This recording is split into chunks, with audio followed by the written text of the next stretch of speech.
Today is the deadline for former President Donald Trump and his aide Walt Nauta to suggest a trial date in that classified documents prosecution. The Justice Department has asked for the trial to begin in mid-December.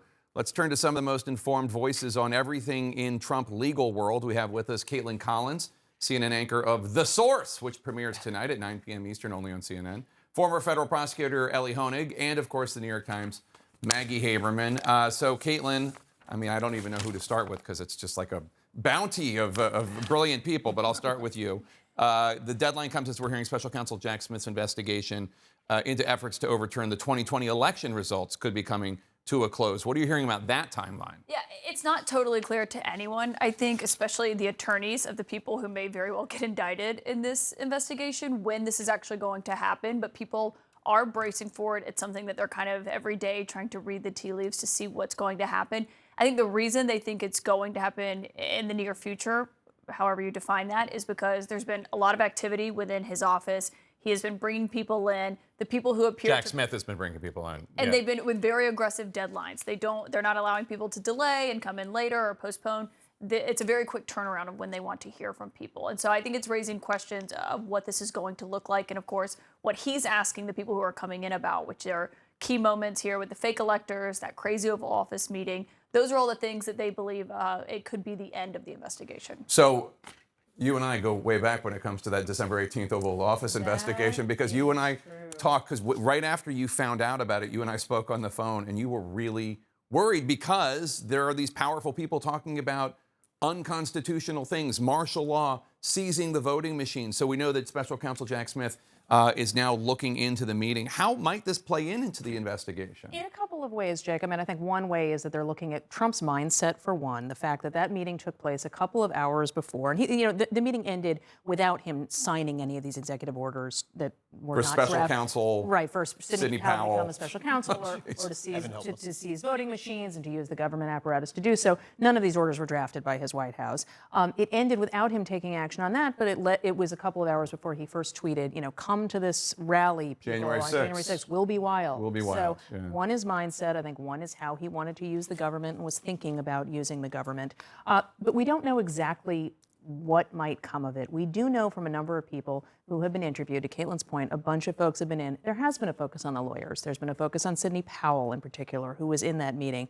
And because there are so many tentacles of this January 6th investigation, this is not the documents case, which was a discrete fact set. This is very different, and it could play out in a number of ways. And Elie, let's talk about that, because if special counsel Jack Smith does indict Donald Trump on this in the January 6th investigation, how on earth do courts manage three different indictments? You have in the hush money case in New York, you have in the classified documents case, you also have the January 6th, and then also potentially the Georgia election meddling. I mean, how does a court system even begin to maneuver this? We use this phrase unprecedented quite a bit. I've never heard or seen anybody who's been under three different indictments, if we get one more, never mind four, from four different jurisdictions at the same time. This will be a mess. Oh, right, because classified documents is in Florida, and January 6th would theoretically be in D.C. Right, and then we would have we have the state charge here in Manhattan, and what I think is going to happen, some of this could play to Donald Trump's advantage, because his best defense here, his best strategy is delay.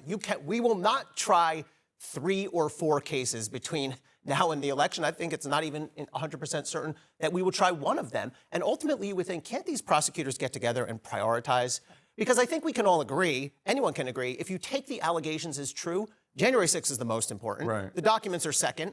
And Alvin Bragg's case is far, far behind, yet he's the only one who has a concrete trial date. He's really taking up the prime trial real estate now in March and April. They can coordinate, but there's no indication they have done that. On the classified documents case, today the special counsel, Jack Smith, accused Trump aide Walt Nauta of trying to delay, specifically saying his lawyer wasn't prepared for this hearing scheduled for Friday because his lawyer is going to be in D.C. What do you make of this? Delay is a strategy. Delay is the strategy here. Every step of the way, Donald Trump and Walt Nauta, two defendants, are going to drag their feet and delay and kick and scream. It's going to be like... Is that normal, though? Yes. Yeah. We used to say it's like trying to put a toddler to bed, right? Delay, delay, delay, drag it out. But it's a strategy here. And this is just a proceeding to discuss how the proceeding is going to go. And yet even so, Walt Nauta is saying, well, one of my lawyers is out of town. Let's push it off.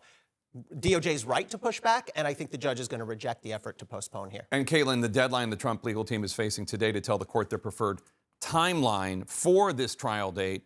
What do you think Trump's strategy would be when it comes to selecting the date? Because he can't obviously just delay it forever. That's not an option. He would like for it to be after the 2024 election and in between that period between then and inauguration. I mean, they in their minds think this is not going to happen before the 2024 election. Now, whether or not Judge Cannon goes along with that, that is the wild card here to see what that looks like. Obviously, Jack Smith has proposed this date of a December trial date.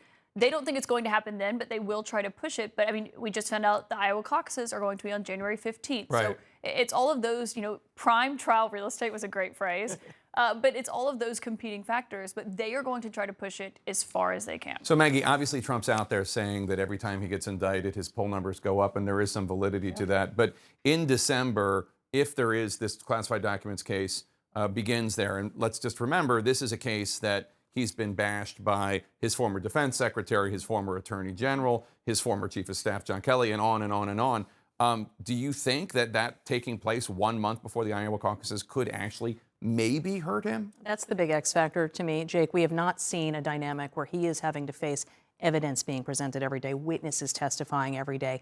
It would also depend on how much it's breaking through and how much voters care and what else is happening in the world. But I do think it's an unknown. It's certainly something the other candidates who are competing against him in the Republican primary and in the Iowa caucuses are hoping will happen. They are hoping that this trial takes place before the caucuses. That is in some ways their best bet, because otherwise, I guess you have to explain to me what's going to stop him. We don't know what's going to happen. Predictions are not of much value, as we know. But so far, it's 2 indictments, and it has done nothing to shake his voters. So we will see if an actual trial is the thing that does that. If this all does get pushed until after the 2024 election, the more serious cases, not Alvin Bragg, and Donald Trump wins, can he just dismiss the special counsel? I mean, like, what happens legally? If this gets pushed beyond the election and he wins, they're all dead on the vine, all 4 of them, let's say hypothetically. First of all, the federal cases, Donald Trump can either order his DOJ, dismiss those, or he can pardon himself. We don't know if that's constitutional, but the only way to challenge it is DOJ would have to indict him, and then they litigate it, but it will be his DOJ at that point. The 2 state cases, we don't have any sort of case law on point, but I will just tell you there is no possible chance that state-level prosecutors will be permitted to try a sitting president. So this is all or nothing for him if he can get it pushed. All right, Ellie Honig, Maggie Haberman, and Caitlin Collins, thanks to all of you.